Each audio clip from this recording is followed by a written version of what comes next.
So, recently we've been really enjoying seeing that comet, the Neowise comet, fly through the skies at night near the Big Dipper.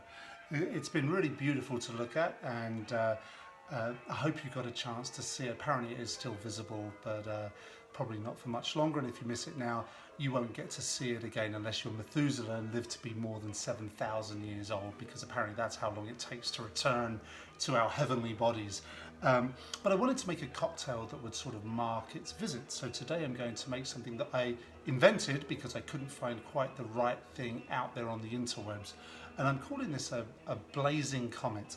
And coincidentally, it's not just funny that there was a comet around, but today marks the anniversary of the day that the de Havilland Comet, the first commercial jet plane in existence, had its first flight. And it turns out that was a terrible plane because it crashed multiple times, so maybe Blazing Comet is the right idea. And also, coincidentally, yesterday Olivia de Havilland, one of the really great stars of the golden era of Hollywood, died.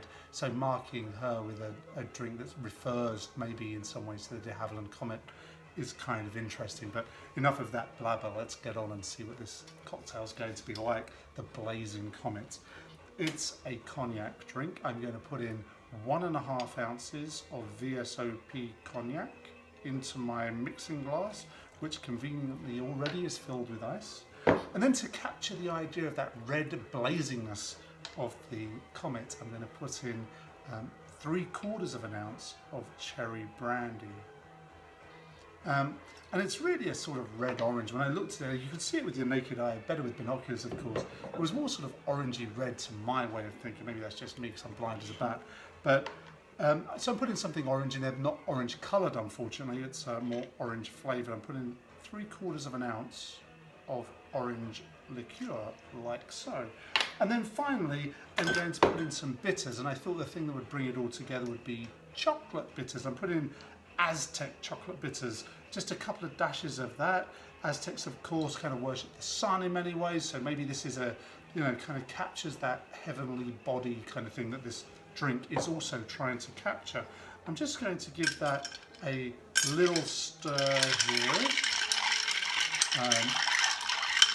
Originally I was going to put orange juice in this, but it turns out that made this too kind of cloudy. I wanted a bit more clarity in the drink.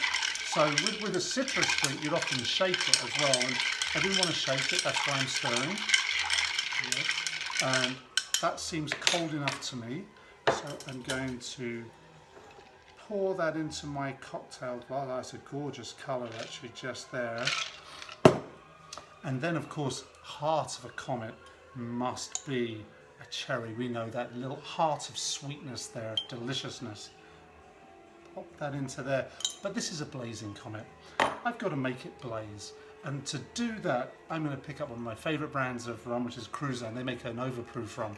It's 151 proof rum by them, and I am going to take 1/2 ounce of that, which I think is about the right amount, and just pour that via the spoon, and it's going to go on top a bit as well. And this is why I've got the lights a bit darker than usual. Let's see what happens here.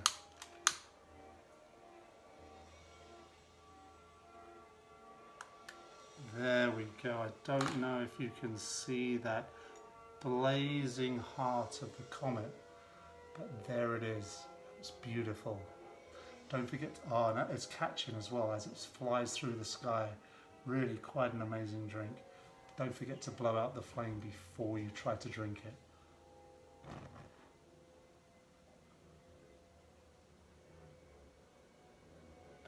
Now that did not go up in flames.